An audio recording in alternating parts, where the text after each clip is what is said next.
Welcome everybody to Grapplefuck_media's fifth podcast. We're firstly going to talk about the last card, which was in Abu Dhabi, 25th of July, UFC 174. We'll start off with our thoughts quickly on Till Whittaker. I thought it was a very close fight. However, overall, I think Whittaker did the better MMA. I thought that he mixed in the takedowns a lot better, and he just had an overall better game. And I think he outstruck Till in all 5 rounds as well, according to the stats. But I think Till landed the heavier blows and did the most damage. But it was very close, yeah. And I was impressed with Darren's performance, given that it was his second fight at middleweight. But what do you think about that, Andrew? Yeah, very close. Darren Till definitely landed the harder shots. I think his kickboxing looks slicker. But as you said, Whittaker was kind of playing MMA, whereas Till was just kickboxing. I gave it 3 or 4 rounds to Whittaker and 1 or 2 to Till. But it's so difficult to score some of those rounds. So it's a very tricky one, very close. A strategic chess match, which we kind of expected, and that was what we got. But it was okay. It was an okay fight. I wasn't overwhelmed. I'm happy with the decision. You know, just kind of looking forward to some more interesting fights in middleweight with some of these up and comers. To be honest, who do you think Till's going to fight next? I don't know. He's our best hope for potentially winning a belt anytime soon. For Brits. That's Leon Edwards. It's got to be Leon Edwards. Leon Edwards. Actually, yeah, that is Leon Edwards. We just forget about him because he's so boring. Yeah, I completely forgot he existed, to be honest. Yes, so did the personality of a deck chair. That's the problem. Yeah, and he doesn't do any media. He's got no personality, so everyone just forgets who he is. Also, he tried doing media, and that didn't go too well. Yeah, he got a 3-piece in the soda. Yeah, exactly. Good fighter, though. Very good fighter. He is a good fighter. Yeah, but some other standouts. Obviously, we have to cover Khamzat mania for all of our Russian and Chechen viewers. I mean, the guy's an animal. Clearly, he demolished 2, albeit not very well. One was a debutant, and one hasn't got a great UFC record, John Phillips. But I mean, he completely destroyed them. I personally would like to see him against top 30, top 35 guy next. I think this top 15 talk is absurd at the moment. He's clearly got. That was an absolute. No, I think it's too quick. Ariel Helwani was saying he wants to see him against the top 15 straight away. But firstly, I think that's moving him too quickly. And secondly, who in the hell will look at him in the top 15 and think, yeah, I'll take the risk? Exactly. Yeah. It's not worth it, is it? Yeah. But you know what? He demolished both those guys. He ruined them. In the second fight, the English guy didn't land a single shot. Yeah, Rhys McKee didn't land a single shot. Northern Irish. British, I think. Sorry. From Northern Ireland. Yeah. Not Northern Irish, yeah. You probably won't like us calling him British. I think he's an Irish Catholic. Anyway, politics aside. Let's just leave it at that. Sorry? He's British. Let's just leave it at that. Okay. Yeah, I wouldn't say that to his face. But yeah, he got ruined. He didn't even land a single shot. It was just complete and utter domination. It was horrific. So I think we discussed in the last podcast, Rhys McKee is actually really good. Cage Warriors champion at welterweight. He is a really good fighter. So if Khamzat Chimaev can do that to somebody like him, I think he can do that to a lot of other people as well. Yeah, it'll depend on who you match him against. If you match him with anyone who's got a lack of ground game, they're fucked. They're absolutely fucked. He's just going to take them down and pound on him, and he's just got so much power, even with those rabbit shots to the side of the face. For anyone who's done any kind of MMA, I can assure you that hurts a lot. If someone who's 6'2" and probably about 80 plus kilos is hitting you like that. But anyway, let's move on quickly. Paul Craig, amazing performance. Very nice triangle. Beat the Russian. We're going to call him Russian killer. Yeah, he's the Russian killer. Yeah. Nathaniel Wood, very good performance. And I think a standout on the card was Mosvar Evloev, if I'm pronouncing that correctly. Mm-hmm. A Russian guy from Ingushetia. I thought he was very, very good. Really, really good. Solid all-round game. Fought against Mike Grundy, who has a very good wrestling base, but made him look quite crap, to be honest, over the 3 rounds. Yeah, I mean, Mike Grundy had a really good start, I think. He got the takedowns. He's pushing the pace. And, he got some, top control. But then Evloev magically reversed it in a move that I've never seen and that you explained to me. Yeah. You also mentioned it might have been KURASH. So KURASH, for our Central Asian followers, they'll be very familiar with this, is essentially Central Asian judo. So there's a lot of flips and there's a lot of takedowns in it. It's practiced in mainly Uzbekistan, Turkmenistan, Kazakhstan, so on and so forth. But obviously, they were all part of the Soviet Union at one point, and Russians started practicing it. Eventually incorporated it into combat sambo, but that is a KURASH move. The way that he flipped him over and got out. Yeah. It was beautiful. It just looked like magic. I've never seen that in MMA. And as I said to you offline a while ago, all BJJ guys need to know that whatever that is how you get a wrestler off you. Yeah, and that is how BJJ guys can evolve to adapt to these intense wrestlers from Dagestan and Central Asia. That's what they need to do. Particularly from the Caucasus. The wrestling there is just a different league. And DC mentioned briefly on his podcast with Ariel Helwani a few days ago that he thinks fighters from that area are eventually going to flood the UFC. And it's looking like that already, to be honest. But we move on to the next card, which is a UFC fight night. Edmen Shabazyan against Derek Brunson. I'll quickly give my thoughts on this. I mean, this is Edmen's obviously biggest test. Brunson is an established fighter, NCAA wrestling background, great jiu-jitsu, good striking, so on and so forth. Edmen Shabazyan, the Golden Kid, the Armenian-American, very young, 10 first-round KOs, incredible fighter, number 9. It's a difficult one to predict, and I actually watched Chael Sonnen's prediction about it as well. What did he say? He essentially said that people are looking past Brunson and are kind of overhyped on Shabazyan, and they're forgetting how good Brunson is, which I think people are doing. Yeah. I was expecting you to just say Edmen Shabazyan is going to run through him, become king of the world, and Oh, I think Edmen Shabazyan will win. I don't think it'll be a first round KO, but I think Shabazyan will beat him. I think Shabazyan is the future, and I'm not saying that because he's Armenian.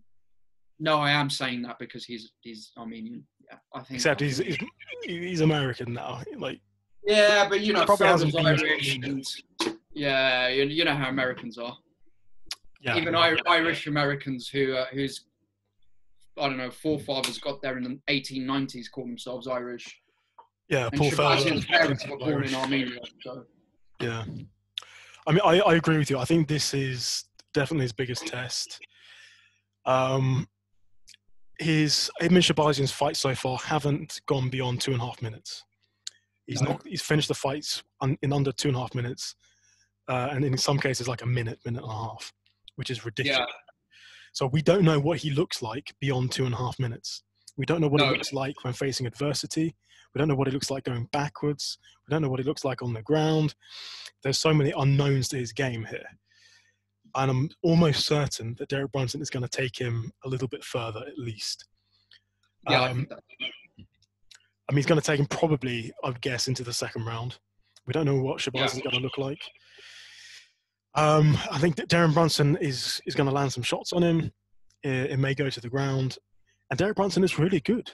He's not the top 5, but he's number 9, and he's been there, that kind of ranking for a long time.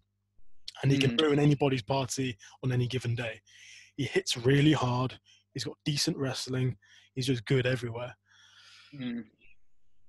So I think this could be I'm not going to say. This kind of reminds me of what was his name? That Brazilian guy who was massively hyped. What's his name? Yeah. Oh, I've forgotten his name. He was knocking people out in like 10 seconds or something with front elbows. Johnny Walker. Yeah. So Johnny Walker. Yeah. And everyone was really hot on him, saying this is the next big thing because he had this amazing highlight reel of knockouts. It's kind of reminding me of him. So yeah, but you're right. Edmen Shabazyan, obviously, if he can do what he's done, he's obviously very, very good. I don't play his abilities. So you think he's going to win? I think he's going to win. I think the fact that Brunson's been KO'd 5 times before, and Shabazyan hits very, very hard. And one other point that I'd make is he has been overhyped, obviously. I mean, he's promoted by Ronda Rousey and so on, so she's made a massive, she's brought a lot of attention to him quite quickly. Mm-hmm. One thing I would say, Shabazyan's striking is a lot more technical than someone like Johnny Walker's. He doesn't take those risks. He doesn't do flips or showboat or put his arms behind his back. He's very, very calculated with striking. And apparently, we haven't seen it, but apparently he's a beast on the ground as well. What do we know about rumors circulating. We just know that he started MMA at the age of 9, and he was Ronda Rousey's sparring partner from the age of 12. So he's been exposed to overall MMA, overall ground game and striking from a very, very young age. I think he'll KO Brunson, personally. If Brunson's been KO'd 5 times. 5 times, yeah. And this kid hits hard. So we have to assume he's gonna land on Brunson at some point. Yeah. And if Brunson's chin is suspect. Exactly. That's a fair assumption. This guy's got very, very, very surgical precision. Similar to Adesanya, but... I wouldn't say similar to Adesanya. I think Adesanya is probably a bit more explosive and athletic overall, but his striking nonetheless is very good. So I'm going to go with a Shabazyan TKO or KO, probably KO. Okay, I'm completely torn. Yeah, completely torn. This could go either way. Shabazyan could just run through Brunson like he's done everybody else, or we could. This time next week, we could be talking about, it was a hype job. He was never going to beat somebody like Brunson. It could go either way. Given I have to choose, I'm going to say Brunson by decision. Okay. And just to be clear, even if Shabazyan does lose, he's like 22 or 23. He's the youngest ranked fighter in the UFC. So he can afford to lose. It's fine. Yeah, it's fine. It's a learning curve for him. We'll go on to the next fight. What's the next fight? It's Calderwood against... Let's have a look. What do we got? Is that the co-main? Second fight is... Sorry, just 1 second. Maia? Yeah, that's actually the second fight. I don't know if it's a co-main, but it's the second fight up. Second fight. So what do you think about this one then? I'll be honest with you, I haven't done extensive research into this because it's women's MMA, and women's MMA just doesn't interest me. So I've only done the most cursory of research. But Joanne Calderwood, it's interesting. They've both got an opponent in common, Katlyn Chookagian. I would say Joanne Calderwood did better than Jennifer Maia did against Chookagian. Calderwood has got decent leg kicks. She's actually got really nice inside leg kicks. She hits those hard. And for anybody, you might know this, Walid, that's actually really hard to do, to generate any kind of force on an inside leg kick. Yeah. So her kicks are decent. Her boxing is not very good. There's no head movement. So that's not a good area for her. She's got a nice clinch, like a Muay Thai style clinch with trips and throws. Those are nice, so she can get people on the ground. When she's on the ground, I'm not sure how much she can do. She can get some top control, but she tends to just kind of break and go back to the feet. So she's okay. She's got some skill set there. Yeah. Jennifer Maia is a BJJ black belt, but when you watch her fights, at least from what I've seen, you don't really see that. I'm not seeing any high-level jiu-jitsu there. She was, I can't remember who she fought. In one of her fights, she was absolutely dominated on the ground. So to me, that black belt doesn't mean a whole lot. She does have head movement, unlike Calderwood, but again, her striking is fairly limited. I think it just doesn't look great. It's rudimentary. On balance, I think Calderwood has got the more varied skill set. She can mix it up with takedowns, kicks, and punches. Whereas I think Maia is just a little bit more one-dimensional with the strikes. So simply on that basis, I'm going to have to go with Calderwood, probably by decision. Yeah, I think this fight will go to a decision for any of the gamblers out there. It's women's MMA, like 90%. Yeah, I'll go with Calderwood as well. She's British, right? Yeah, Scottish. Yeah, I'm going to go with her because she's British. Fuck it, why not? Good man. Yeah, I'll go with Calderwood. Seems to have the better striking overall. And let's hope she knocks Maia out. That's not Damien Maia, if anyone's wondering. Let's move on to the next fight. I love this guy, Vicente Luque against Brown. I love Luque. I think he's just the best. I just love how he comes forward and just doesn't give a fuck. But yeah, I mean, this is a tough one for him. I know he's coming off a win, and he had that very difficult fight against Stephen Thompson, where Thompson fucked him up for 3 rounds, but he got through it. But this Brown guy is on a two win streak. The one thing that jumped off for me is he's 6'3". Very tall. That's very tall. So 5 inches taller than Luque. Luque, 4 inches, right? Luque is 5'11". 5'11", so 4 inches. Yeah, 4 inches. That's a lot. Yeah, definitely. Yeah. So I would have known. I mean, looking at their skill sets, I would have predicted Luque normally, but that height differential scared me a bit. That's a lot taller for that weight division. Is very tall, and it can be very problematic closing that distance, assuming your opponent actually knows how to use that distance. But with great height comes very skinny legs. So, it's true. Legs for anyone out there, but so do I. We've both got very skinny legs. So it's not the one. Yeah, I watched one of his previous fights against, who was it? Let me have a look. I think it was against Bilal Muhammad. Oh, yeah. And Bilal Muhammad had a really good game plan. Bilal Muhammad looked really short compared to this guy. But he just hacked at that lead leg like a massive number of times and basically just took away his mobility. Randy Brown just couldn't move. He was immobilized, and therefore like the distance just wasn't a problem. I also think that Randy Brown, he doesn't make the most of that range that he's got. Because if you're that big, you need to be firing, the high kicks, just pumping that jab constantly, just stick and move. He doesn't seem to do that too well, to be honest. And we know that Vicente Luque, he's also got really, really nice leg kicks. So if I think he just does what Bilal Muhammad does, just hack that lead leg down and just chop down the tree, I think he can win this. And of course, Luque hits really hard. He's got really nice boxing. Serious power. I can see Luque knocking this guy out. Yeah, he's an animal. Okay, yeah, you've brought me back to Luque then. I think Luque's going to KO him. I mean, I did initially think looking that Luque would win this just because he's so aggressive and he's a very good striker. Very, very good striker. It's definitely not going to be a boring fight. But, that thing about the Bilal Muhammad fight, I think that's quite substantial.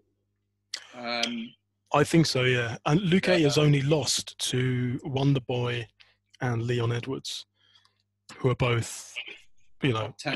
Yeah, like top 5. I don't know if Wonderboy's still in the top 5 anymore, but he's not far. I think he's like 7 or 8, but yeah, I mean, he's one of the best in the division. Yeah. The only question marks I have for Luque is, can he cover the distance? I think he probably can. Yeah, he's just going to run forward. How is his cardio? Because when he grappled with Leon Edwards, he was pretty exhausted by the 3rd round. Is this guy a grappler, Brown? That's the thing. Leon Edwards is a wrestler, isn't he? He's a wrestler / grappler. Yeah. I think Brown's got some wrestling. He looks okay on the ground. But I don't think you can necessarily call him a wrestler. I think he's got an offensive guard on the ground. Like he'll look for submissions. He'll look for those triangles. But I haven't seen anything amazing from him. Yeah. So I'm going to say Luque knockout round 2. What do you think? Yeah, I think a Luque TKO or KO round 2 as well. I think Luque is going to come on very, very aggressive, coming off a win. He's a very good fighter, very good footwork, very good striking. He's just an animal, just doesn't care. I mean, even in the Stephen Thompson fight, I mean, some fighters probably would have given up. Or their corners would have, I don't know, stopped it or something. But he just continued to take punishment and smile at him. He's definitely one of my faves. So yeah, I'm going to go with Luque round 2 TKO or KO. Let's move on to the next one. Lando Vanatta against Bobby Green. Straight away, Bobby Green, as you know as well, is a lot more experienced. He's just had way more fights. I think he's had like 30, 40 fights overall. I can't remember now. But how do you see this one going? Well, this is a rematch. Oh, I didn't know that. Who won the first time? It was a draw. Oh. So hence the rematch. I didn't know they fought either until today. So I watched the fight today. Such a difficult one to call. Yeah. Mired in controversy because in the first round, Lando Vanatta knocked Green down and almost finished him. I think a lot of referees would have stopped the fight. Then as soon as, at the point where he could have been stopped, Green gets up and it looks like Vanatta knees him in the head when Green is still grounded. Which is illegal. Yes. But had that not happened, it could have been over. In most circumstances, that would have ended the fight at that point, I think. Anyway, Green, so we go into the second round. Green turns the tables, pops the jab, because he's got really good boxing. He's very one-dimensional. He's got really good boxing, nice head movement. He rolls like a boxer. He makes you miss, and he just pops that jab and just smashes up Lando Vanatta's face. And second round is kind of, could have gone either way, probably went to Green. And anyway, in the third round, Bobby Green probably won that round. And it ended up being a draw. But that's kind of messed up by the fact that the first round would have been 10-8, which may have given, it's all confusing. Yeah. So it's very difficult for me to say. I don't know. All I know is that Bobby Green has got really nice boxing. Lando Vanatta is crazy. In the first round, he was explosive.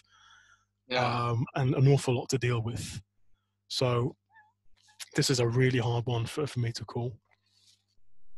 What do you think? You told me on this. I need to watch the first fight. It's a good fight. It's a good fight. Yeah, I need to watch the first fight. I mean, going on on what you've said and what I know about Green, I think he's going to be a lot more careful in this fight. If that's what happened in the first fight. And if he's got better boxing, how good is Vanatta's ground game and his BJJ? I'm not too sure about that. There were some takedowns, but whoever took the other person down, or whoever was taken down, managed to reverse it and get back up again. So it looked really even. Fair enough. One thing I should add. So I said that Lando Vanatta nearly TKO'd Green in the first round, and knowing that, you might think, oh well, he can do it again. But Lando Vanatta hasn't finished anybody with strikes in the UFC, which makes me think that maybe that was just kind of a fluke. Maybe that was his night, you know, he got a bit lucky. So, I don't know. To me, Bobby Green came back strong in the second and third rounds. So on that basis, I'm going to say Bobby Green, just because he finished really strongly. Yeah. And I rate that in a fighter. To me, that's a hallmark of a good fighter, to finish really strongly. Yeah, definitely. And obviously he's felt him out now. He knows what he's going to do. So he's going to be a lot more careful in that first round. Yeah. Yeah, I mean, this isn't one I'll bet on, but I'll go with Bobby Green as well. Yeah, I'm going to go with Bobby Green by decision. Okay, all right. And we'll move on to the next one, which is Holland v. Giles. I haven't done too much research into this, but Holland's got the better BJJ. And I believe Giles has been submitted a few times. So just going off on that, I'd probably say, again, this isn't one that I'd bet on for the gamblers out there. I'm assuming a lot of people out there are gamblers. I wouldn't bet on this one, but I'm going to go with a Holland submission probably. Okay. Yeah, I haven't looked into this fight too closely at all. Obviously, there's a question mark. Now, this is at middleweight. Obviously, there's a question mark about Kevin Holland going up a weight class, which is always risky. But then he is 6'3". So yeah, that's the thing. Yeah, he's a big dude. He's going to have 3 inches on Trevin Giles, who's 6 foot. Yeah. So. And a 6'3" guy who's good at BJJ is a fucking nightmare. So. Can be, yeah. But those long legs make it easier to get submissions off the ground. Exactly. You know, the triangles. Yeah. You know. Yeah, and I think Giles has been choked out with, I believe, triangles twice in a row. Oh, that's not good, is it? Yeah, I believe they were triangles in the UFC. There's some form of, or were they guillotines? I can't remember. But even with a guillotine, if you've got very long arms, and they're strong, to wrap it around someone's throat, you know, it can be an advantage. You definitely got subbed twice in a row. I can't remember if it was a guillotine or a triangle. I've got it up here, 2 guillotines. 2 guillotines in a row. Yeah. Yeah. All right. And just also, I mean, Giles has got 4 fights in the UFC. He's 2-2. Kevin Holland has got a lot more fights, I think. He's got 1, 2, 3, 4, 5. Actually, no, 4 wins. 4 wins. He's still more experienced. Yeah, he's still more experienced. Yeah. Yeah, I mean, you know, briefly glancing over it, I think Holland would probably submit him. But I wouldn't bet on it. Yeah, me neither. I wouldn't bet on the fight.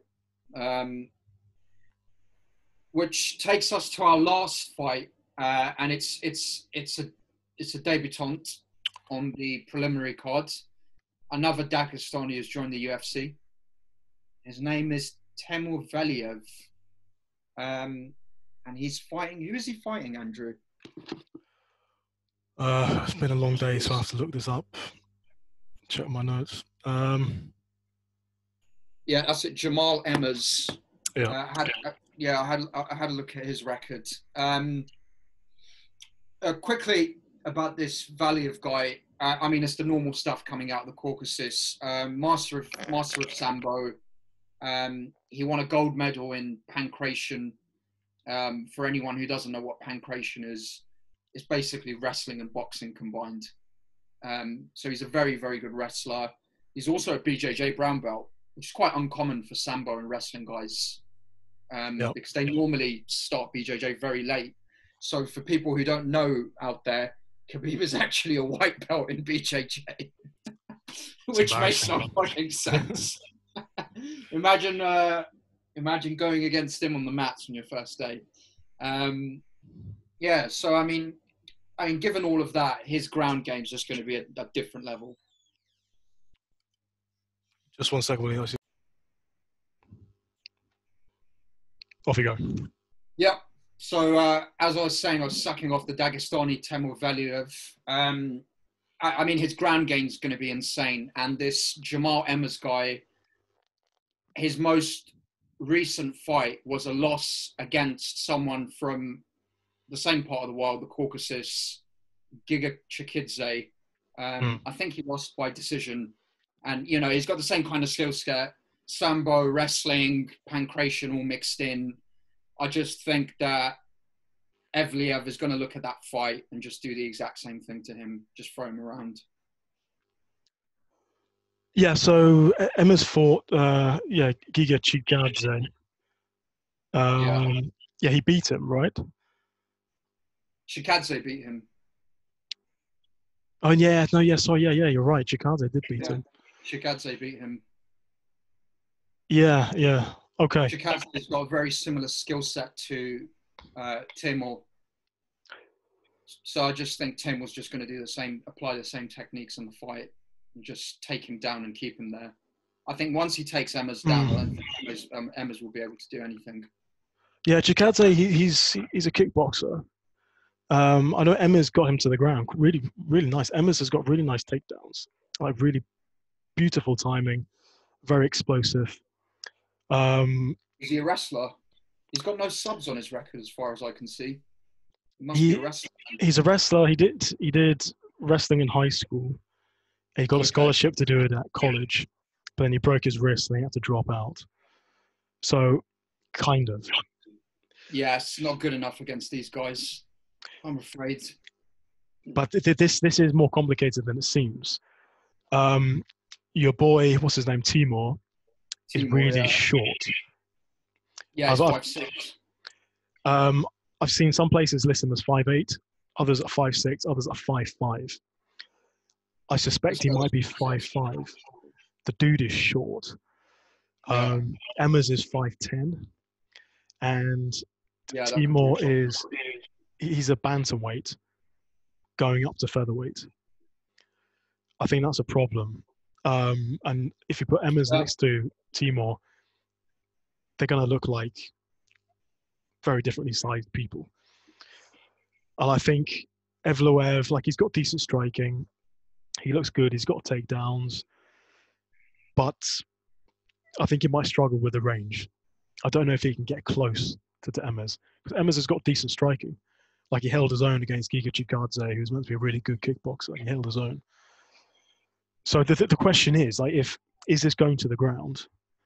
So can Emmers take Temur to the ground? I'm going to say probably not. Yeah, I Can Temur take Emmers to the ground? Maybe. I don't know. But if it stays on the feet, I think Emmers has the advantage. He's the much bigger guy. If it stays on the feet going on that, he'll win. Which is why I think Timur's going to take him to the ground. He's got no other choice. Did Giga take him to the ground just out of interest? No. Giga, as far as I'm aware, hasn't got a ground game. As far as I might be wrong, I haven't seen it. But Emmers just took him to the ground. No. He might. I just haven't seen it. And he was taken down very easily by Emmers. Emmers has got really nice takedowns. Super fast. Right. I'm still going with Temur. I think he's gonna. I think he's gonna grapple fuck him. I might agree with you if they were the same size. Yeah, that is quite a height differential. Yeah, I think if your ground game is that good, and he can get in on him, I think once he takes him down, he's going to be in a world of pain. He could be, yeah. Yeah, because he's just for people out there who don't really understand what a master of sambo is. A master of sambo is essentially like saying someone is a BJJ black belt, because a master of sambo will have the same kind of submission skill sets that a BJJ brown belt or black belt will have. So I'm assuming he has subs on his record somewhere. I don't think Emmers has. Throw in the fact that he is actually a big brown belt in BJJ anyway, and given that he's a pancration gold medalist as well. And again, people don't really give that stuff a lot of credit, but you know, a lot of these guys from the Caucasus and Russia and Eastern Europe, they do pancration, and it is actually very, very fucking difficult.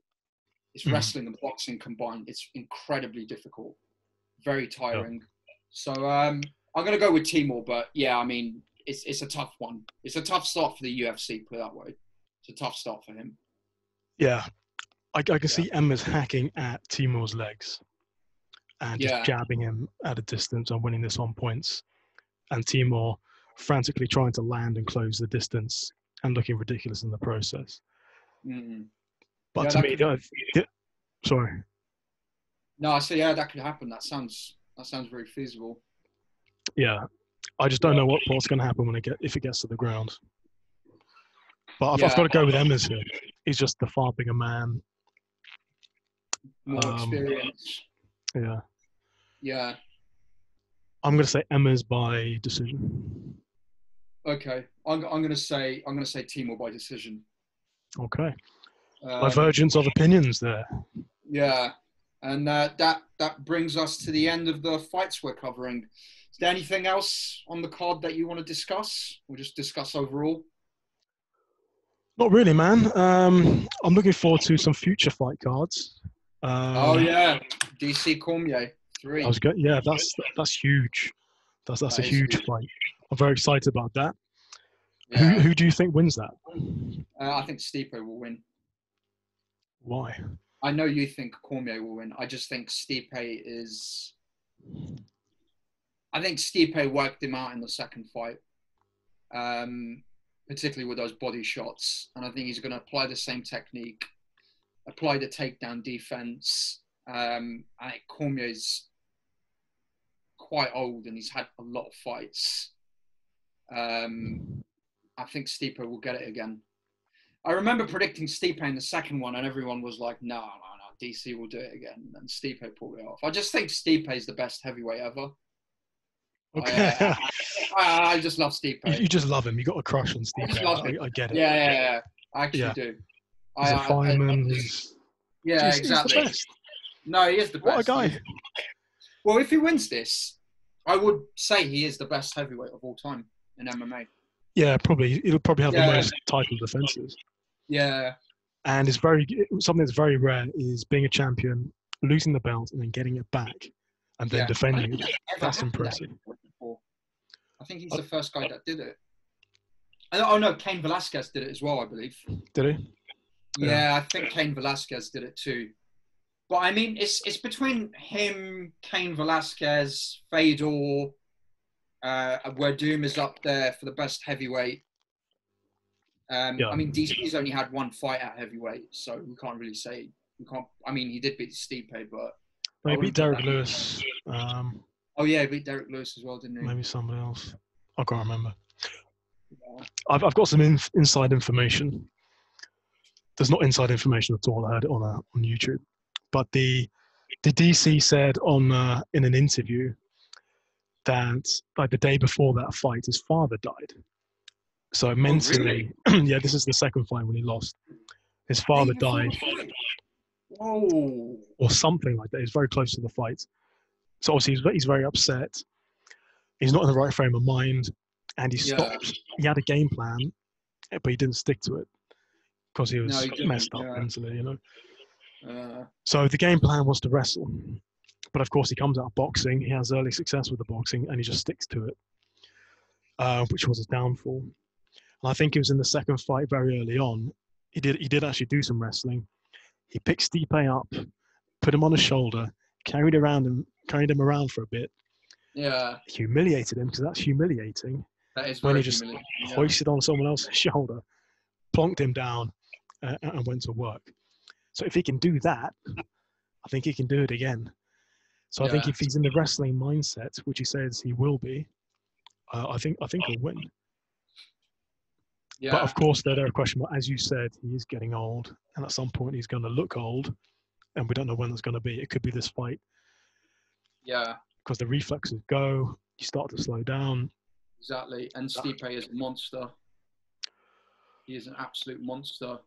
And I would like to see him just apply a bit more range in this fight. I mean, I know DC's an incredible wrestler, but I'd like to see him try and keep him away with more kicks. Hack at him, hack those legs. get those legs not functioning because, you know, as you said, if DC gets a hold of him, then that's a problem. Yeah, Stipe's more of a boxer rather than a kickboxer. Stipe has a wrestling background as well, but you know, it's levels. Yep. It's a levels thing. It's Olympic wrestling compared to collegiate wrestling. Yeah. So yeah, but that's an interesting one. And then I think the fight that I'm most looking forward to this year is Livin La Vida Costa against Adesanya. Livin La Vida Costa. One, seriously, I mean, that one, I am about to jizz all over the fucking screen over that. That one, I cannot wait for Costa to fucking break his face, because this is my theory, and I'm putting it out there now. I think Costa will break Adesanya's jaw. It's out there now. I've said it. That is a bold statement, Walid. That is a bold statement. I've made bold statements before. I put money down on a Werdum submission. That happened the other week. You sick man. You sick man. Yeah. And I'm saying it now. I think Costa will knock him out. Well, I mean, Adesanya's been knocked out in kickboxing before. Not in the UFC, but he's been knocked out in kickboxing. He has, yeah. Okay, so Costa. By a Brazilian. Yeah. I mean, Costa does have the power of steroids on his side. Allegedly. Allegedly. He hits like a truck, but like it's not sophisticated. It's not sophisticated striking. Shin of iron, mate. He took flush shots from Romero, who is not fucking human. Yeah. He's not human. He took shots flush to the chin and got back up. But Romero's not KOing this guy. Romero's not a striker. He's not a striker, but he's a freak athlete who's KO'd people out of nowhere. And let's be honest, Adesanya didn't take a chance against him. He did not take the chance of taking a shot from him. He stayed out of range. It was a very boring fight because he knew. I mean, look what he did to Luke Rockhold. He just jumped out of nowhere, knocked him out, and then gave him a kiss and went on about gay Jesus or whatever he goes on about. Yeah. Or believe in Jesus. Did he actually kiss him? Did he kiss Luke Rockhold? He kissed him. Yeah, he picked him up and he kissed him. Wow. Yeah. Odd. I'll have to watch that again. Not in a homo way. Not that there's anything wrong with that. Not at all. Not at all. No. This is maybe there is, according to Romero, he's a religious man, but we don't know that. I'm going to disagree with you. But Paulo Costa, despite the steroids and that physique and that power, I think Israel Adesanya is just on a different level. Israel Adesanya is too smart to let that guy anywhere near him, I think. Let's remember one more thing. Costa's only 2 inches shorter than him. Israel's fought mainly people a lot shorter than hhim. Good point. Yeah. There's actually 1.5 inches shorter than him. I think Costa's 6'2.5". He's a big boy. Yeah. Big boy. I feel like Costa doesn't deserve to win because he's so obviously on steroids. Sorry? I feel like Costa doesn't deserve to win because he's so obviously on steroids. Yeah, I mean, they said that about Romero, and apparently, and he had that lawsuit about he was on steroids, but he didn't know he was taking steroids or some. I don't know. It was a tainted supplement, yeah. Yeah, it was. He's meant to be getting $26 million from it. I don't know what happened there, but Costa, is he on steroids? Probably. I think he's probably done it at some point, but I think a lot of UFC fighters have done it at some point. Yeah, for sure. But definitely most of them don't.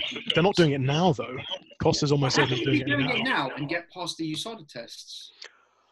There are obviously this is all speculation. But there are some drugs out there that are developed that USADA hasn't caught up with yet. Like you go to Mexico, you can get all this stuff that USADA doesn't know about, so they don't appear on the tests. But he's obviously on something like those cannonball shoulders. You don't get that just by doing. He's just a freak. He could be like a 1 in a million freak. He could be. Yeah. He could be. He could just be a freak. Or he's on testosterone. or he's on You know? But testosterone would get picked up, wouldn't it, on a USADA test? It would. Yeah. It would. So he's on something else then. If he Some is Mexican shit. He's on Mexican meat. Canelo. Mexican meat. Mexican meat. Canelo got done for that once. Apparently, Mexican meat has some kind of steroid-based substance in it. A lot of Mexican meat. Anywhere you go in Mexico, for some reason, it has some kind of substance in it that gets picked up in drug tests. That is give to the cattle to make them bigger or something. Yeah, but just Mexicans are taking it for some reason, which is probably why they're such good fighters. But yeah, that's it. And then we've got obviously Khabib's returning. October the 24th. That's a massive fight. That's a huge fight against Gaethje. But we can leave that for another day. That's a whole podcast in itself. That is. That's a very interesting fight. It's a very a lot to break down there. We could talk about this all day, but basically Khabib wins. That's it. Yeah, I think Khabib will win. Yeah, Khabib wins. Yeah, it's 29-0. Hopefully, fights GSP. I mean that Dana White's going to try and make McGregor happen again. Let's be honest. What, Khabib McGregor? Yeah, I think he'll try and make it happen again. I think he'll try, and Khabib won't want it because it's going to do 2 million pay-per-views. Let's be honest, it will do 2 million pay-per-views again. Yeah, I mean Dana wants to make any fight with McGregor. Yeah. Like Chimaev's been calling him out. I think Chimaev could beat McGregor, man. Honestly, he's too big for him. He's 6 foot. Oh, of course, he's welterweight. Yeah. Yeah, he's way McGregor's too not welterweight, of course. Yeah, he murdered McGregor. Yeah. Yeah, that's definitely not a fight to make. But yeah, I don't know. I mean, I think Khabib will win. I would like to see him fight Tony Ferguson for his 30th fight, not GSP or Conor McGregor, because I think that will fully just iron out that division. And then he can go 30-0 and go off into the sunset. Done. Yeah, I mean, it would clean out that division for sure. Yeah. Now that Tony Ferguson has lost the kind of allure that was surrounding him, the aura of the bogey, this madman is diminished a little bit. And I think like the confidence in Ferguson being able to maybe beating Khabib is kind of gone. Yeah. And to be honest, I don't think Ferguson beats Khabib. I know Khabib will fuck him up. Yeah. I think he would ruin him. Yeah.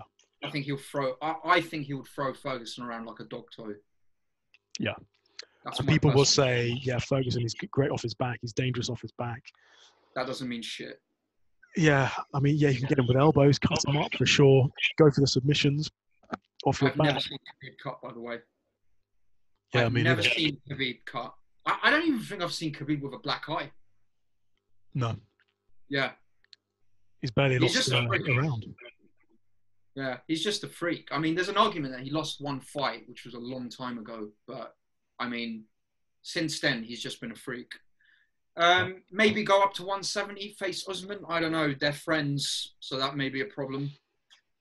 Could face someone else at 170 in the top 3. I think he could give a lot of those 170 guys problems. And some of those guys like Masvidal, Covington, they're not big. They're not big welterweights.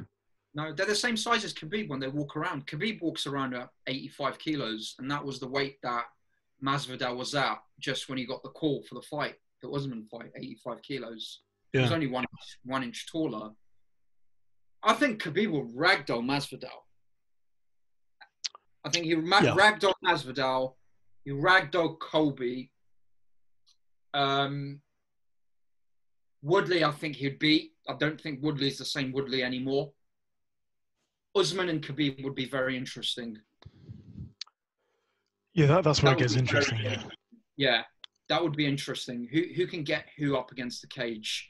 The problem for Usman, I see, is if Khabib gets him against the cage, there won't be any foot stomps. It'll be a trip straight to the ground.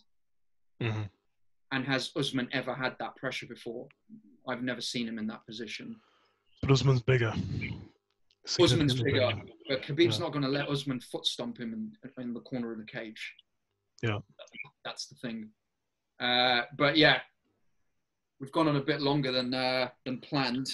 Gone off on a massive tangent there. Yeah, but I mean, that's MMA. Very interesting. Fastest growing sport on earth. But yeah, man. Yeah, for all our viewers out there, you can find us on Grapplefuck_media on Instagram. We regularly post about boxing, any type of combat sport, basically. We follow Muay Thai, follow MMA. Feel free to join the discussions. And we're also on Twitter. What's that Twitter handle? I told you to stop asking me this because I never remember what it is. So you're just making me look like an idiot here. Just go to our Instagram and check our stories out. And by the way, we've got loads of we had a shout out from Ariel Helwani the other day. We've had shout outs from Takashi, who's a UFC fighter, Japanese UFC fighter. We've had shout outs from various people, boxers, famous boxers. So it's taking off. So join in now, guys, because we're both going to be millionaires soon. And if you do, we'll remember that. We need to quit our jobs, man. Sorry? We need to quit our jobs.